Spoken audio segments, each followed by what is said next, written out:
भारतीय अर्थव्यवस्थेतील वित्त नियोजनाबाबत रेल्वेचे उत्पन्न व खर्च हा भारत सरकारच्या एकूण आर्थिक आकडेवारीचा एक अविभाज्य भाग ठरत आला आहे.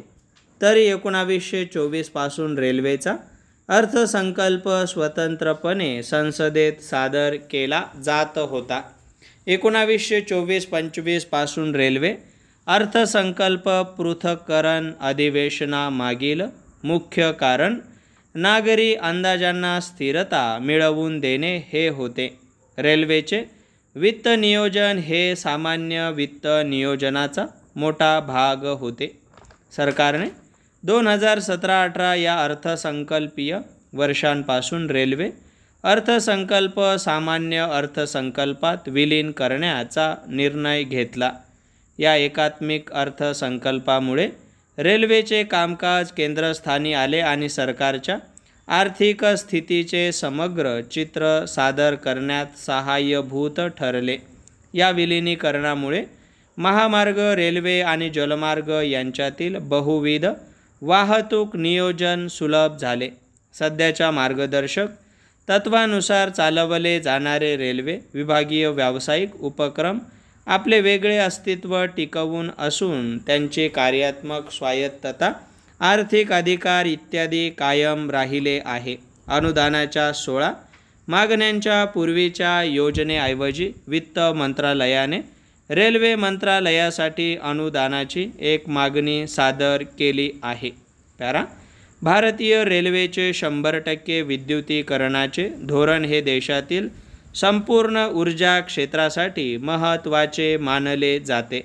कच्च्या तेलाची आयात कमी करण्यासाठी आणि परकीय चलन देयके वाचविण्यासाठी सरकारने सुरुवातीला रेल्वेच्या विद्युतीकरणाच्या दरात वाढ केली.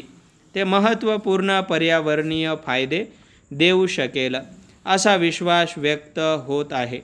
कार्यक्षमतेच्या दृष्टीने इलेक्ट्रिक ट्रॅक्शन्स वापरकर्त्यांना उत्तम दर्जाची सेवा प्रदान करते. इलेक्ट्रिक लोकोमोटिव्हची उच्च शक्ती मालवाहतूक आणि प्रवासी दोन्ही गाड्यांसाठी सरासरी वेग आणि लोडिंग वाढवते, ज्यामुळे रेल्वेचे आधुनिकीकरण आणि आर्थिक विकासास समर्थन देण्याची मोठी संधी मिळते. तसेच रेल्वे विद्युतीकरण आपल्या नागरिकांचा कार्बन फूटप्रिंट कमी करून स्वच्छ वाहतूक प्रणाली प्रदान करण्याच्या आकांक्षा पूर्ण करेल. बऱ्याच काळापासून रेल्वेला कोळसा आणि डिझेलने मोठ्या प्रमाणावर इंधन दिले होते, परंतु 1947 मध्ये स्वातंत्र्य मिळाल्यापासून रेल्वेच्या विद्युतीकरणात सातत्याने वाढ होत आहे.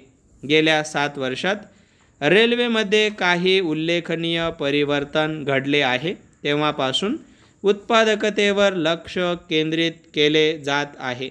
परिणामी कमिशनिंगचा दर एकामागून एक पूर्ण नेटवर्कपर्यंत वाढला आहे. मार्च 2023 पर्यंत भारतीय रेल्वेवरील विद्युतीकरण कोकण रेल्वेसह 58,812 RKM पर्यंत विस्तारित करण्यात आले आहे. हे एकूण ब्रॉड गेज BG रेल्वे नेटवर्कच्या 90% आहे.